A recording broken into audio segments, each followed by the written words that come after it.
Drama serial दो किनारे के नेक्स्ट आने वाली एपिसोड में आप देखेंगे कि जब पता लगेगा तैमूर को कि आयमा माँ बनने वाली है तो इस पर वो बहुत ही ज्यादा खुश होगा और वो कहेगा कि अब तुम्हें किसी भी किस्म की टेंशन लेने की जरूरत नहीं है। इस पर आयमा कहेगी कि लेकिन मुझे भाई की और दुआ की बहुत ज्यादा फिक्र हो रही है। मैं तो कहती हूँ कि तैमूर आखिर दुआ आपकी भी तो कुछ लगती है ना, और मेरी भी, इसीलिए मैं चाहती हूँ कि दुआ को हम यहाँ पर ले आए। इस पर तैमूर कहेगा लेकिन तुम्हारी तबीयत, तुम्हें अपनी कंडीशन का भी तो ख्याल रखना होगा। इस पर कहेगी आयमा के मेरी कंडीशन की आप फिक्र ना करें, जब तक भाई के लिए कोई लड़की नहीं मिल जाती जिससे हम भाई की शादी करवा दें तब तक मैं चाहती हूँ कि दुआ को हम यहाँ ले आते। और वैसे भी कौन सा मैंने ही दुआ को हर टाइम देखना होगा, यहाँ आंटी भी तो है ना और दुआ की नैनी भी साथ ही आएगी। बस मैं भाई को कम से कम कुछ वक्त के लिए अकेला रखना चाहती हूँ ताकि वो दुआ की परेशानी से भी निकल सके, नहीं तो दुआ उनके सामने रहेगी तो भाभी की बातें उनके दिल में घर करती रहेंगी जब जब दुआ की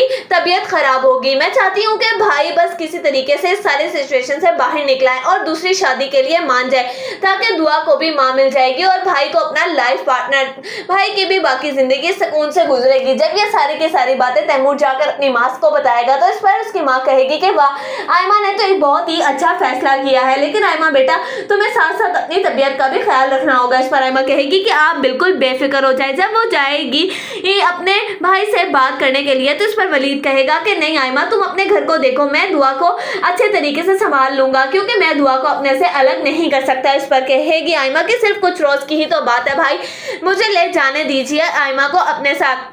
जब आप शादी के लिए मान जाएंगे तो हम आयमा को आपके पास वापस दे जाएंगे, बल्कि मुझे लगता है कि आपको शादी के लिए अब रजामंदी जाहिर कर देनी चाहिए। आप अपने लिए ना सही लेकिन दुआ के लिए तो ये कदम उठा सकते हैं ना, क्योंकि दुआ से तो आप बहुत ज्यादा मोहब्बत करते हैं। इस पर वलीद कहेगा कि ठीक है मैं इस बारे में सोचता हूँ। इस पर आयमा कहेगी तभी तो मैं इसको यहाँ से ले जा रही हूँ। दूसरी तरफ आप देखेंगे कि इमाद आ जाएगा और वो कहेगा आयमा से कि आयमा अगर तो तुम भाई से दुआ को भी ले जाओगी तो एक वाहिद उनकी मसरूफियत का यही जरिया है, कहीं ऐसा ना हो कि दुआ के बगैर भाई